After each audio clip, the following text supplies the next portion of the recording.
namaku Irma Aulia. Halo, perkenalkan nama saya Ismi Nabilah Aupa. Halo, namaku Sabila Rosalina. Halo, aku Syifa Fauziah.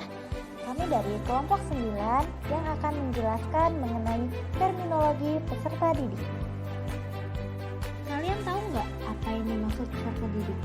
Secara sederhana, peserta didik adalah seseorang yang sedang ingin mengetahui sesuatu hal yang baru atau sedang melakukan belajar. Secara etimologi, peserta didik adalah anak didik yang dapat pengajaran ilmu. Secara terminologi, peserta didik adalah anak didik atau individu yang mengalami perubahan, perkembangan, sehingga masih memerlukan bimbingan dan arahan dalam membentuk kepribadian serta sebagai bagian dari struktural proses pendidikan. Dengan kata lain, peserta didik adalah seorang individu yang tengah mengalami fase perkembangan atau pertumbuhan, baik dari segi fisik, mental, maupun pikiran. Jika merujuk pada Undang-Undang Sistem Pendidikan Nasional Indonesia, peserta didik digunakan sebagai orang yang menempuh jenjang pendidikan tertentu.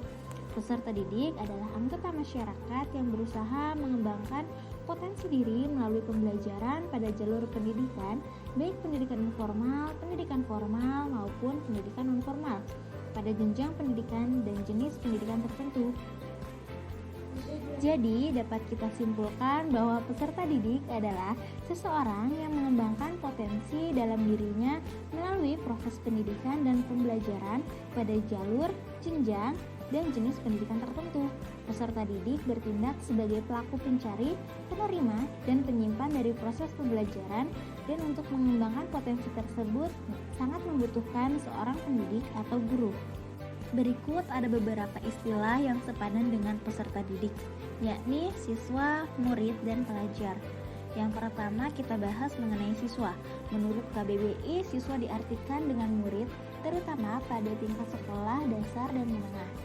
Orang yang datang ke suatu lembaga untuk memperoleh atau mempelajari beberapa tipe pendidikan disebut sebagai siswa, menurut Profesor Dr. Syafiq Ali Khan. Kemudian, menurut Sarwono, siswa merupakan setiap orang yang secara resmi terdaftar untuk mengikuti pelajaran di dunia pendidikan. Dalam Undang-Undang Republik Indonesia Nomor 20 Tahun 2003 Pasal 1 Ayat 4, siswa adalah anggota masyarakat yang berusaha meningkatkan kualitas dirinya dengan melalui proses pendidikan tertentu. Menurut Derajat, siswa sebagai seorang dengan kepribadian yang beragam dan memiliki potensi besar untuk terus berkembang. Perkembangan tersebut dipengaruhi oleh seberapa besar kemauan dari pribadi sendiri. Kemudian yang kedua, murid. Menurut KBBI, murid adalah orang anak yang sedang berguru, belajar, bersekolah, komponen manusia yang menempati posisi sentral dalam pendidikan. Dalam Undang-Undang Pendidikan, murid merupakan bagian yang paling penting dari sistem pendidikan, sehingga indikator sukses atau tidaknya dunia pendidikan adalah keberhasilan atau kegagalan murid setelah menempuh proses pendidikan. Murid biasanya digunakan untuk seseorang yang mengikuti suatu program pendidikan di sekolah atau lembaga pendidikan lainnya di bawah bimbingan seseorang atau beberapa guru. Kata murid berasal dari bahasa Arab yang artinya orang yang menginginkan. Murid diartikan sebagai orang yang menghendaki untuk mendapatkan ilmu pengetahuan, keterampilan, pengalaman, dan kepribadian yang baik sebagai bekal hidupnya agar bahagia di dunia dan akhirat dengan belajar bersungguh-sungguh. Lalu kemudian yang ketiga ada pelajar.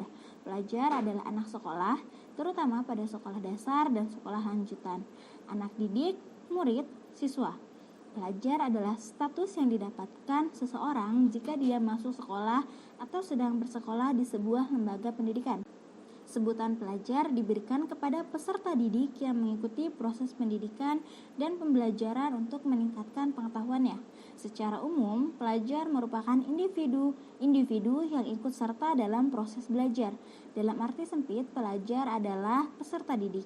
Disebut pelajar karena mereka mengikuti pembelajaran dalam pendidikan formal, yakni pendidikan di sekolah. Berikut tabel perbedaan makna siswa, murid, peserta didik, dan pelajar. Yang pertama, murid. Murid lebih umum. Siapa saja dalam konteks berguru bisa disebut murid. Contohnya murid ngaji, murid pencaksilat, serta murid sekolah. Lalu siswa lebih ditunjukkan pada murid pendidikan formal, terutama pada sekolah dasar dan menengah. Contohnya yakni siswa SD, siswa SMP, dan siswa SMA. Untuk pelajar menunjukkan status yang sedang belajar di pendidikan formal, tingkat dasar, dan menengah. Peserta didik koneksinya lebih luas, mencakup murid atau siswa maupun siapa saja yang sedang mengenyam pendidikan baik formal maupun non-formal pada jenjang dan jenis pendidikan tertentu. Contohnya, murid atau siswa, mahasiswa, peserta diklat, rombel, masyarakat baca. Kemudian dapat kita simpulkan bahwa sesungguhnya setiap anak yang bersekolah disebut siswa atau murid adalah sebuah kebebasan penggunaan kata dan makna. Hanya saja dalam pemakaiannya semestinya konsisten. Jika menggunakan kata murid, maka menggunakan pula istilah orang tua murid.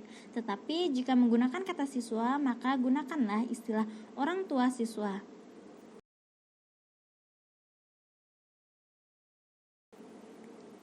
Ciri umum peserta didik. Yang pertama, anak bukanlah miniatur orang dewasa.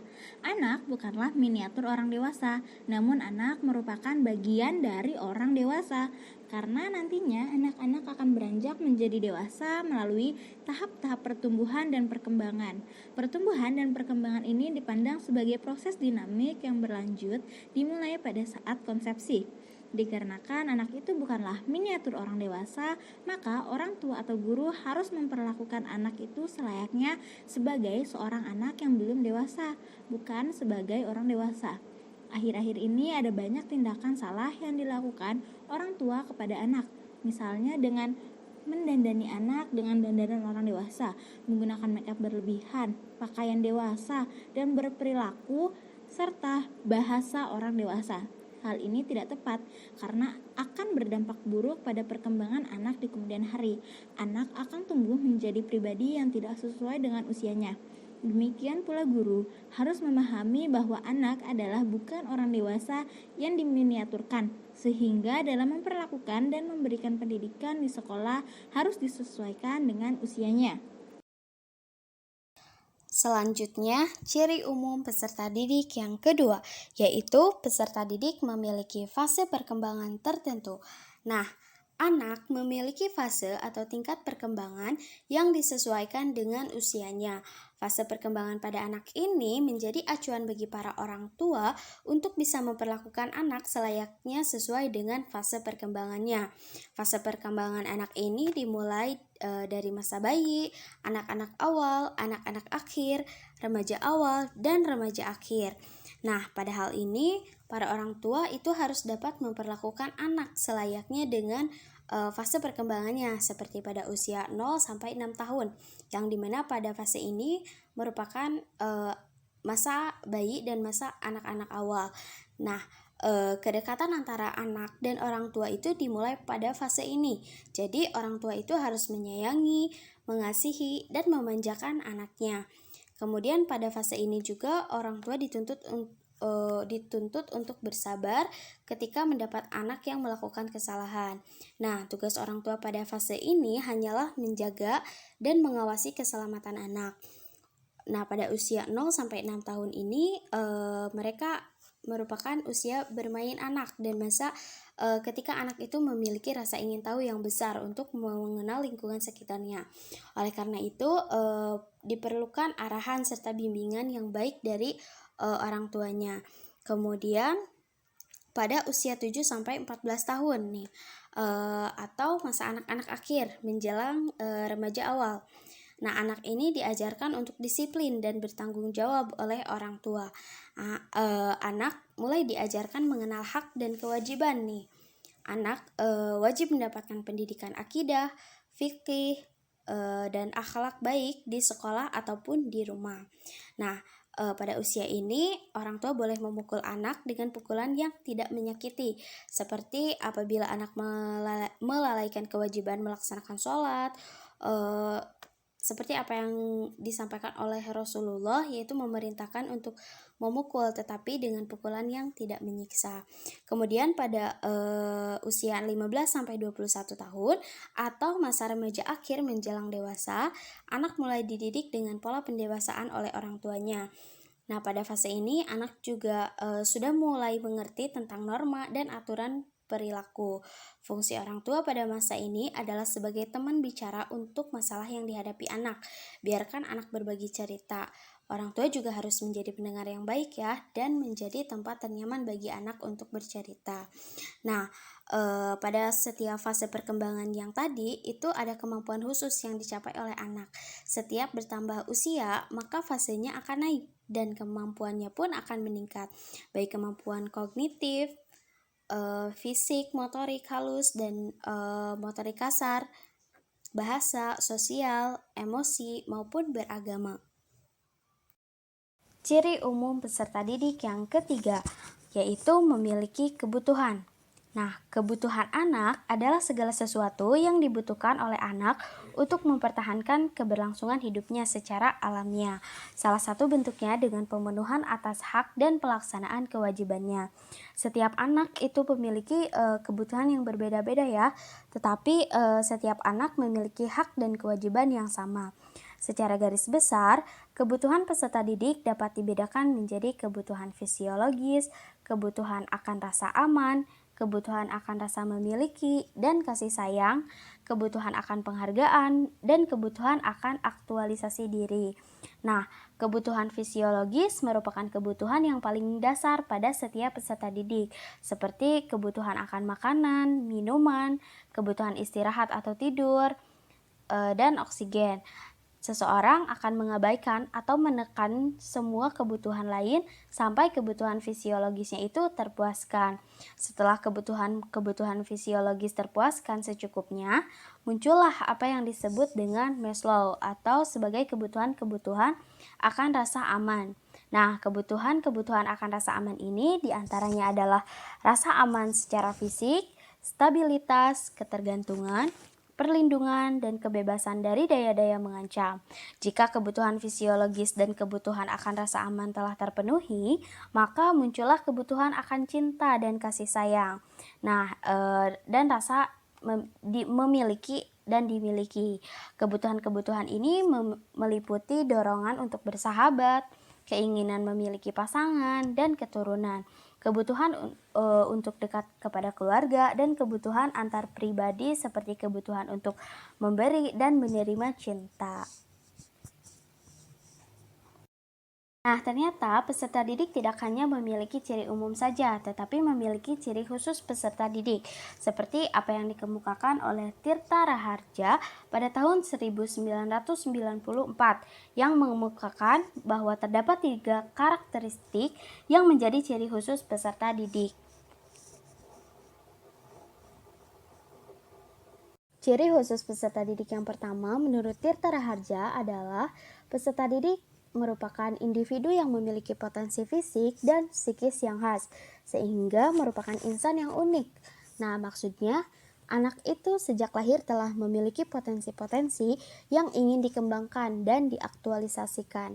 Nah, untuk mengaktualisasikan potensi tersebut, mereka membutuhkan bantuan dan bimbingan baik dari guru maupun orang tua.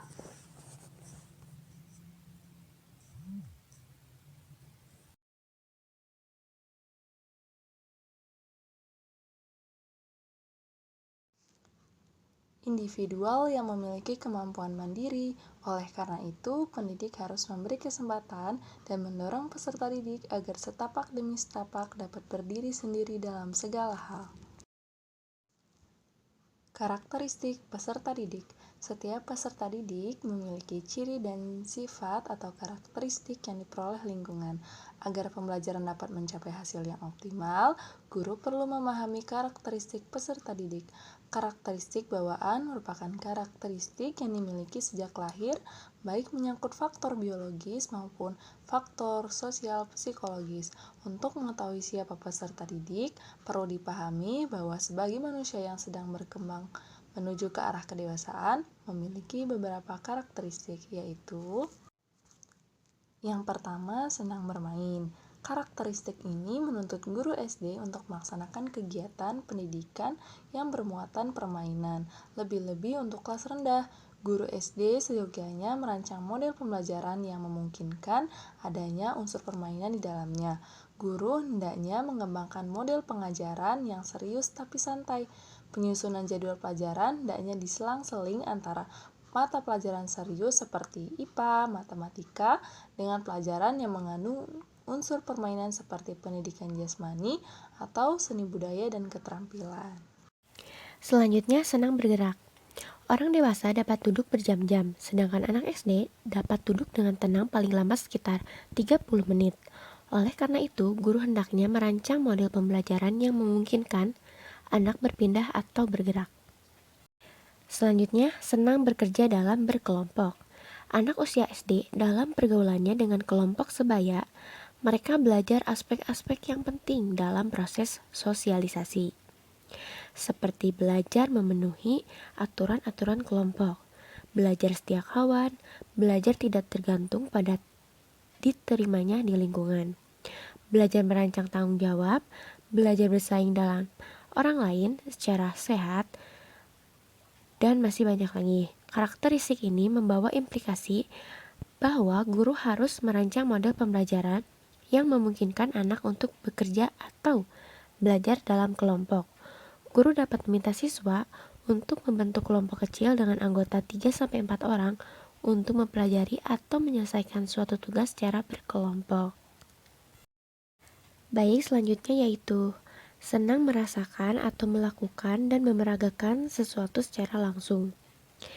Ditinjau dari teori perkembangan kognitif, anak SD memasuki tahap operasional konkret.